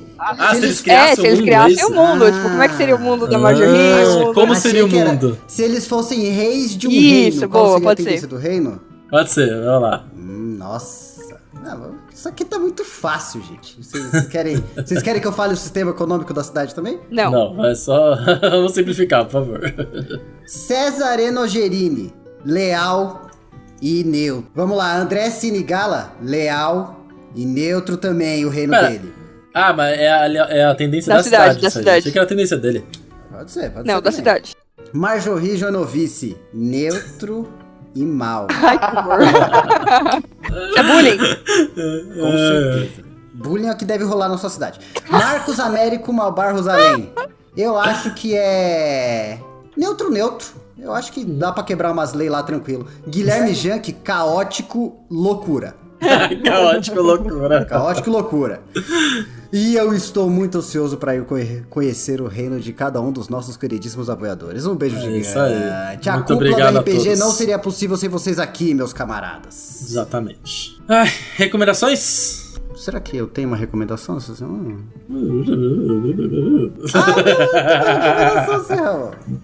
Recomendação. Então começa. É aquela, cara. Aquela que você vai dar play na Netflix e você vai tirar um dos melhores cochilos que você vai tirar na vida. O filme da Netflix, Troll, mostra uma história maravilhosa. Mano, de um pai de uma filha andando por aí no país gelado, correndo atrás de homens de pedra. Esse filme, pra dormir, gente, ele lembra o melhor dos anos 90 de filme de meteoro, de vulcão. É o melhor do melhor. Ai, cara, eu adorei esse filme. É muito bom. É não é o Troll desenho, é o Troll da Netflix que que a capa é a mulher escalando um olho de gigante. Cara, esse... Gente, que estranho. Isso aí são pegadas? Pegadas? Você tá maluco? O pezinho. Tem até a marca de dedo, bicho. Esse filme realmente... Troll. É um filme trecheira muito bom. A minha recomendação dessa semana vai pra That's Nine Show. Quem já assistiu Dead Seven Show, lançou Dead Nine Show, que maluco. Pra quem assistiu Dead Seven Shows, essa série nova que eles fizeram, é a mesma pegada, tá sensacional e tá incrível, vale muito a pena ver. São novos personagens, mas aparecem os personagens antigos, mais velhos e, cara, é muito emocionante pra quem é fã da série ver tudo isso voltando assim depois de uma cota de tempo. Eu só vi o Ashton Kutcher lá aparecendo que tem 80 anos já. Então. Exatamente. Mano, é muito da hora, muito legal. Olha vale que o muito a bicho pena. tá conservado. Sempre são recomendações? Você quer fechar? Tá. Eu fecho. Bom, minha recomendação? Como nós falamos hoje de construção de mundo, de world building, se vocês puderem, busquem aí no YouTube as entrevistas e seminários que o J.R.R. Martin dá sobre criação de mundos, né? Vocês encontram com facilidade e, cara, é muito bacana, assim, acompanhar a perspectiva, a metodologia desse autor sobre como ele cria os mundos dele, as dificuldades que ele encontra para poder fazer essa construção de mundo de cenário. Então, se você quer se divertir criando o seu próprio mundo, eu acho muito bacana acompanhar as lições aí do Martin sobre como ele construiu e constrói os cenários dele. Muito legal. Legal. Isso aí, boa recomendação. Eu vou dar a recomendação de um mangá, né? Como vocês sabem, eu sou muito desse mundo. E já que a gente falou de conflitos políticos e de criação de povos e tudo mais, eu vou falar sobre o Vampire Knight Memories. Pra quem leu o mangá do Vampire Knight, ele fala, né, sobre uma criação em uma população onde uma escola é dividida entre a turma dos vampiros, que é a turma da noite, e a turma dos humanos durante o dia. Então tem aí esse conflito de como em um lugar só você consegue colocar predador e presa, né, pra eles trabalharem juntos, né, estudarem juntos sem se matar. E no mangá, que é a continuação, chamado Vampire Knight Memories, eles mostram um confronto que aconteceu depois da finalização do mangá principal.